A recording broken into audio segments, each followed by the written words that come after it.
नारद, तुम दिन प्रतिदिन राजकुमारी दमयंती के प्रेम पाश में फंसते जा रहे हो। त्रिलोक में स्वच्छंद विचरण करने वाले नारद, तुम्हारी ये क्या दशा हो गई है? ये वरदान का फल है अथवा अभिशाप का दंड? अभिशाप का दंड। नारद, नारद, नारद, नारद, नारद, तुम मित्र कहलाने के योग्य नहीं हो। पर्वत, ये ज्ञान है मुझे, आगे कहो। तुमने राजकुमारी दमयंती को पूर्ण रूप से अपने प्रेम पाश में जकड़ लिया है। तुमने मित्र द्रोह किया है नारद। पर्वत, अरे कैसा प्रेम, कौन सा पाश? स्थिति का तुम्हें तनिक भी ज्ञान नहीं है और पंचम स्वर में बोले जा रहे हो, बोले जा रहे हो। दमयंती को मैंने कभी बढ़ावा नहीं दिया और ना ही मेरा उससे कोई लगाव है। वो तो स्वयं ही प्रेम के उन्माद में अपनी सुध-बुध खोती जा रही है, खोती जा रही है। उसे प्रेम का उन्माद है तो क्या मैं तुम्हें उन्मादी लगता हूं? मैं नहीं चाहता कि वो मेरे समीप आए। मैं तो स्वयं इस विचित्र परिस्थिति में फंसकर छटपटा रहा हूं। सावधान नारद, सावधान। तुमने मेरे साथ अपने मन की हर बात सच सच कहने की प्रतिज्ञा की है। क्या यह असत्य नहीं कि तुम दमयंती से प्रेम नहीं करते? सत्य तो यह है कि दमयंती का सौंदर्य, उसका प्रेम, उसकी निकटता अब तुम्हें भाने लगी है। तुम तो चाहते ही हो कि वो सदा सदा के लिए तुम्हारी हो जाए। अति सुंदर, अद्भुत। मैं मित्र कहलाने के योग्य नहीं, तो क्या तुम मित्र कहलाने के योग्य हो? मैंने क्या अनुचित किया है? तो मैंने ही क्या अनुचित किया है? बताओ, मैंने क्या अनुचित किया है? जो आरोप तुम मुझ पर लगा रहे हो, इसका कोई प्रमाण है तुम्हारे पास? विधाता ने केवल आंखें ही नहीं, इन आंखों के पिछवाड़े एक बुद्धि स्थल और साथ में एक विवेक नगरी भी दी है। पर्वत, अपनी दुष्टता को छिपाने का प्रयत्न न करो नारद। ये तुम नहीं, तुम्हारे हृदय में छिपी ईर्ष्या बोल रही है। फिर भी तुम्हें विश्वास दिलाने के लिए मैं अपने विधाता भगवान श्री हरि विष्णु और जगत के पालनहार भगवान भोलेनाथ की ये शपथ खाकर कहता हूं कि मैंने ये कभी नहीं चाहा कि दमयंती सदा के लिए मेरी हो जाए। असत्य, सर्वथा असत्य।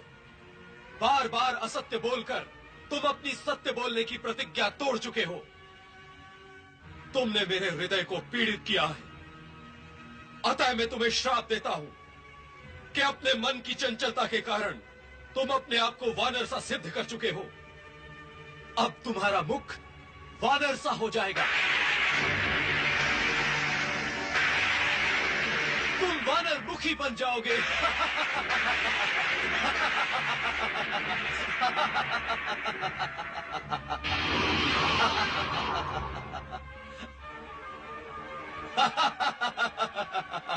नहीं, नहीं, मैं वानर बन गया।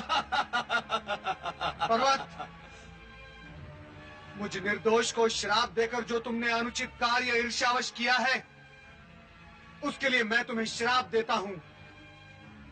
आकाश में गमन करने की तुम्हारी सिद्धि नष्ट हो जाएगी। तुम आकाश मार्ग से स्वर्ग कभी नहीं पहुंच पाओगे। तुम पृथ्वीलोक में ही भटकते रहोगे।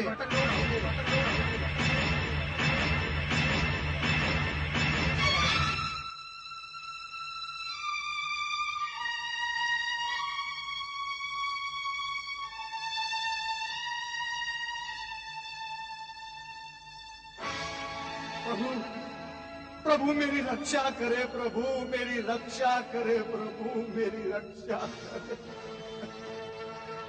प्रभु, क्या हुआ?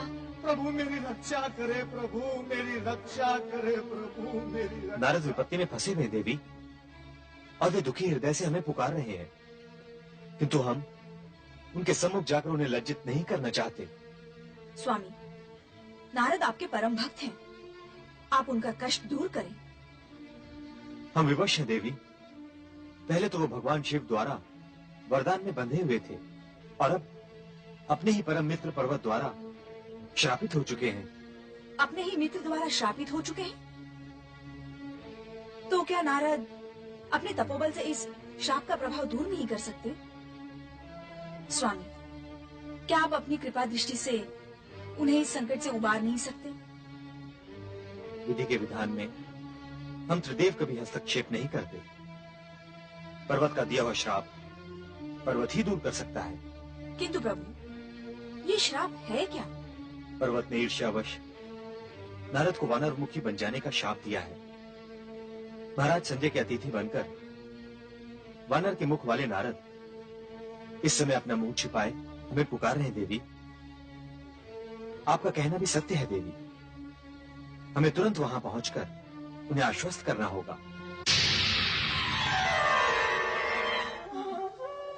हे प्रभु, मेरे आराध्य, मुझे इस संकट से निकालें।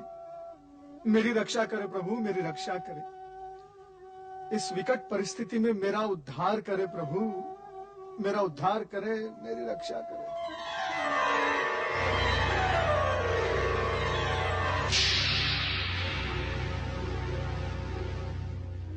नारद, प्रभु, प्रभु मेरी रक्षा करे प्रभु, मेरी रक्षा करे प्रभु, मेरी रक्षा करे। ये क्या दशा बना दी है आपने मेरी प्रभु। प्रभु, भाग्य ने मेरे साथ कैसा क्रूर व्यवहार किया है प्रभु, आप देख रहे हैं। मुझे पूर्ववत बना दे प्रभु, कृपया आप मुझे पूर्ववत बना दे। इस लज्जास्पद स्थिति से मुझे उबारे प्रभु। उठो नारद। नारद, हम तुम्हारी पीड़ा से पीड़ित हैं,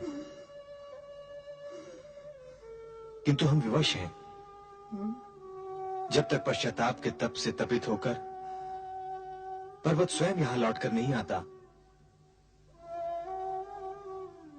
तब तक तुम्हें इसी रूप में रहना होगा।